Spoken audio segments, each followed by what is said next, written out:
ഈ ഒരു വാർത്ത ഇന്ന് പലരും കണ്ടിട്ടുണ്ടാകും. പാരസ്റ്റമോൾ സിറപ്പിന്റെ ഡോസ് മാറിയ കാരണം ഒരു കുട്ടി അത്യാസന്ന നിലയിലാവുകയും ഇപ്പോൾ ICUലൊക്കെയാണെന്നാണ് കേട്ടത്. ഇനിയെങ്കിലും നമ്മുടെ രക്ഷിതാക്കൾ ഈ ഒരു കാര്യം തീർച്ചയായിട്ടും അറിഞ്ഞിരിക്കണം.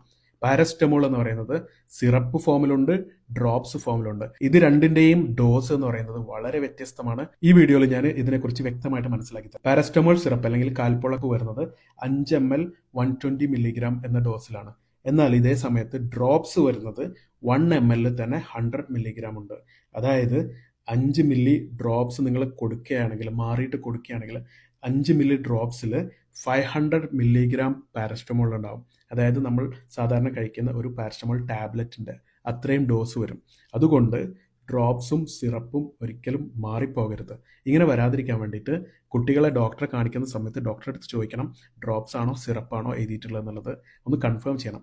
അതേപോലെ തന്നെ ഫാർമസിസ്റ്റ് വ്യക്തമായിട്ട് നോക്കണം, ഡ്രോപ്സ് ആണോ സിറപ്പാണോ അതിന്റെ ഡോസ് എഴുതിയിരിക്കുന്നത്. ഡോക്ടർമാർ പ്രിസ്ക്രിപ്ഷൻ എഴുതുന്ന സമയത്ത് പരമാവധി വ്യക്തമായിട്ട് എഴുതാൻ ശ്രമിക്കുക, ഇത് ഡ്രോപ്സ് ആണോ അതോ സിറപ്പ് ഫോം ആണോ എന്നുള്ളത്. പ്രിസ്ക്രിപ്ഷൻസ് ഒക്കെ പരമാവധി ഡിജിറ്റലൈസ് ചെയ്തിട്ട് ടൈപ്പിംഗ് പ്രിന്റ് രൂപത്തിലാക്കുകയാണെങ്കിൽ വളരെ ഉപകാരപ്രദമാണ്.